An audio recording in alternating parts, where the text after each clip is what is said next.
আসসালামু আলাইকুম ভিউয়ার্স। আশা করি সবাই অনেক অনেক ভালো আছেন। তো গতকাল আমি একটি আপনাদের ভিডিও দেখিয়েছিলাম যে কিভাবে বাসায় দিস্তা কাগজ থেকে খাতা তৈরি করতে হয়। তো বন্ধুরা দেখতে পাচ্ছেন আমি আমার খাতাগুলো অলরেডি তৈরি করে ফেলেছি। যেমন এই খাতাটি আপনি দেখতে পাচ্ছেন।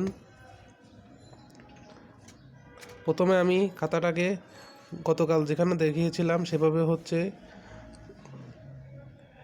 আগে কেটে নিয়েছি মাপ করে, তারপর সেখানে স্টাপলার মেরেছি। এই দেখতে পাচ্ছেন স্টাপলার কাটাগুলো এদিক থেকে একবার করেছি এবং এদিক থেকেও বরাবর করে দিয়েছি। এরপর বন্ধুরা দেখতে পাচ্ছেন ভিতরে একদম শক্ত হয়ে সবগুলো অ্যাডজাস্ট হয়ে গিয়েছে। আপনারা যতই টানাটানি করুন, যত ভালোভাবে লেখার চেষ্টা করেন, যতভাবেই ব্যবহার করেন, কোনোভাবে এটা আর খোলার সম্ভাবনা নেই। তারপর আমি এখানে কালো রঙের ডাক টেপ মেরে দিয়েছি। দেখতে পাচ্ছেন বন্ধুরা একদম সোজা করে যতটা সম্ভব ফিনিশিংটা ভালো করার চেষ্টা করেছি।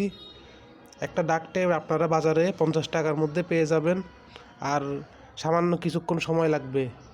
তো এর মাধ্যমে কিন্তু আপনারা আপনাদের অনেক মূল্যবান টাকা সেভ করতে পারবেন, কারণ এই দিস্তা কাগজগুলো আপনারা দেখতে পাচ্ছেন এগুলো কিন্তু বাজারে মাত্র 200 থেকে 220 টাকার মধ্যে পাওয়া যায়।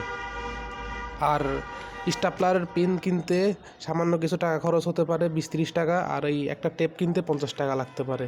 আর এই ক্যালেন্ডারের পেজ তো আপনাদের বাসায় সবার কাছেই আছে আশা করি। ক্যালেন্ডার তো সবার ঘরে ঘরে থাকে।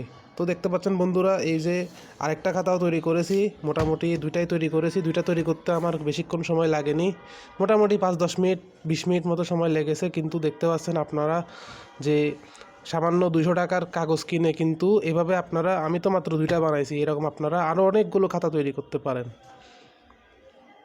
এতে করে আপনারা এই খাতাগুলো যেমন নিজেরা ইউজ করতে পারবেন, পরিবারের অন্য সদস্যদেরকে গিফট করলে তারা অনেক বেশি খুশি হবে।